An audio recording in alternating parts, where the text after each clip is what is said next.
Comme les rois mages en Galilée, suivez des yeux l'étoile du berger. Depuis un certain temps, tu as décidé d'entreprendre une perte de poids, une perte de gras. Tu as changé totalement de mode de vie, tu es plus actif, plus active. Tu manges bien, tu manges équilibré, tu manges vraiment sainement, vraiment rien à dire. Mais malgré tout ça, tu ne vois pas de résultat. Si je peux te donner un premier conseil, déjà, c'est de ne pas te fier aux chiffres qu'affiche ta balance, qui n'est rien d'autre qu'un chiffre. La balance ne te connaît pas, elle ne sait pas quel âge tu as, elle ne sait pas si tu es un homme, si tu es une femme, elle ne sait pas si tu as des gros os, elle ne connaît pas ton mode de vie, elle ne sait pas si tu es en bonne santé et elle n'affiche qu'un chiffre, que le poids qu'on lui met dessus. Elle ne représente rien, donc déjà, ce facteur, tu peux l'éliminer. Ce n'est pas l'objet de la vidéo. L'objet de cette vidéo, c'est de te présenter 3 erreurs que j'ai pu constater que tu fais lorsque tu veux perdre du poids, perdre du gras. 3 choses qui empêchent, qui freinent ta perte de poids, ta perte de gras, ta recomposition corporelle, que tu sous-estimes ou que tu ignores. Alors la première erreur, c'est que ton corps fonctionne déjà depuis un certain temps en déficit calorique. Cela veut dire que tu as été en restriction calorique pendant un long moment, peut-être sans t'en rendre compte ou simplement en t'en rendant compte, et volontairement pour continuer à perdre du poids ou à maintenir un certain poids, tu continues ce déficit calorique qui n'a absolument rien d'optimal. Une restriction calorique, un régime n'est pas un mode de vie. Tu ne peux pas rester en déficit calorique sur du long terme. Je t'en ai déjà parlé, lorsque tu veux perdre du poids, tu dois alterner des phases de déficit calorique et des phases de maintien calorique afin de créer des adaptations au sein de ton organisme et de maintenir une santé métabolique, mentale et rester une machine de guerre. Ces longs déficits engendrent un ralentissement de ton métabolisme et inévitablement une reprise de poids. Tu t'enfermes donc dans un cercle vicieux, tu vas de moins en moins manger et compenser en essayant de faire plus de sport. Ça n'est pas optimal, tu n'as pas assez d'énergie, ton corps qu'est-ce qu'il fait? Il se met en mode survie et se met à stocker tout et n'importe quoi sous forme de graisse. Compare ça à une cheminée. Si tu ne fournis pas assez de bois pour que le feu brûle, le feu s'éteindra. Et là tu as de la chance, ton corps fonctionne bien. Avant de crever, il se met en mode survie et se met à stocker le peu que tu lui apportes sous forme de graisse afin de survivre. Il se met en mode économie d'énergie, un peu comme ton iPhone au bout de 20%.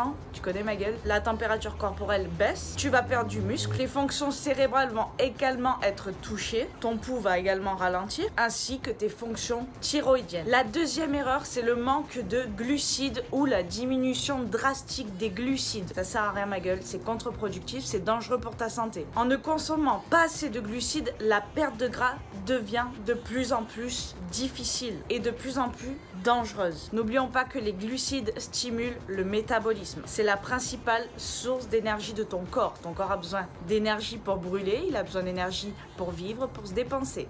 Tu ne peux pas inverser les choses. Les diètes cétogènes, j'en parlerai plus tard, low carb, etc. n'empruntent pas la fonction naturelle du corps, entre guillemets. On essaye d'utiliser les lipides sous forme d'énergie. C'est une méthode pro-inflammatoire qui, sur le long terme, aura des résultats néfastes sur ta santé. J'approfondirai tout ça sur une prochaine vidéo, c'est promis. Ne pas consommer assez de glucides est dangereux et contre-productif et pourra t'empêcher de perdre du gras, de perdre du poids. En numéro 3, je t'en avais déjà parlé dans une précédente vidéo, c'est que tu n'es pas en bonne santé. Tu n'es pas en bonne santé métaboliquement, tu n'es pas en bonne santé mentale et tu ne pourras pas perdre du gras. Je te mettrai en lien la vidéo où tu peux tester en quelque sorte ton métabolisme, savoir s'il est prêt à perdre du poids ou pas, savoir si tu es en bonne santé pour ça. Une perte de poids, une perte de gras ne peut fonctionner que lorsque l'organisme est en bonne santé et qu'il fonctionne de manière optimale. Tu as besoin d'être en bonne santé pour perdre du poids et non de perdre du poids pour être en bonne santé. Fais attention, n'inverse pas les choses, c'est très important, tu le paieras cher tôt ou tard. Je t'aurais prévenu. En plus de cela, la perte de poids sera beaucoup plus facile pour toi si tu es en bonne santé, tu auras plus d'énergie, tu seras moins irritable, même en déficit calorique.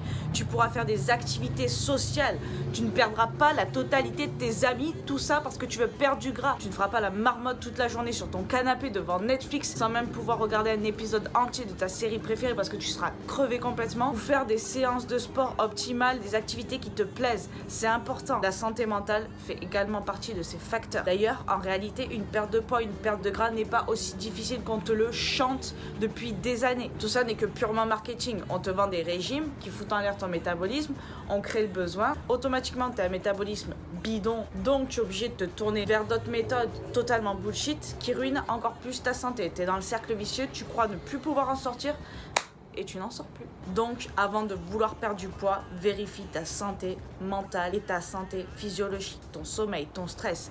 Ce sont des facteurs à résoudre avant d'entreprendre une perte de poids. On n'entreprend pas un déficit calorique si on a un métabolisme bidon. Si on a un sommeil bidon, on n'entreprend pas une perte de poids, une perte de gras, un déficit calorique si ton stress est élevé, level Macron quoi. Oui, parce que je pense que Macron en ce moment il doit être assez stressé. Bref, pas de politique ici. Voilà, j'espère que cette vidéo t'aura aidé. Si tu as entrepris une perte de poids, une perte de gras, prends en compte ces 3 facteurs, ces 3 erreurs. Ce sont les 3 erreurs principales qui freinent et qui empêchent une perte de gras. Une orthophoniste, ça n'a pas changé en 2019. Une perte de poids et une perte de gras. Vérifie que ton organisme est en santé. Après, tu entreprends une perte de poids. On ne met pas la charrue avant les bœufs. Chaque chose en son temps, sois patient, vraiment patient. Ça paiera. Crois-moi, les efforts paieront. Si tu fais les choses bien, tu n'auras aucune difficulté pour toi à avoir dans ce sens-là. Tu vas adopter un mode de vie qui te plaira. Ça va, Jackie? Bonne année! Qui te plaira, qui te conviendra et qui fera que tu tiendras sur du long terme, que tu vivras longtemps, en bonne santé. Ne crois pas tout ce qu'on te raconte, tout ça. Fais avant tout des tests sur toi-même. Laisse le temps que les choses s'opèrent, que la magie fonctionne, parce qu'il faut aussi du temps à ton corps pour qu'il s'adapte à de tels changements. Je te dis à bientôt dans une nouvelle vidéo et je t'envoie plein de good vibes.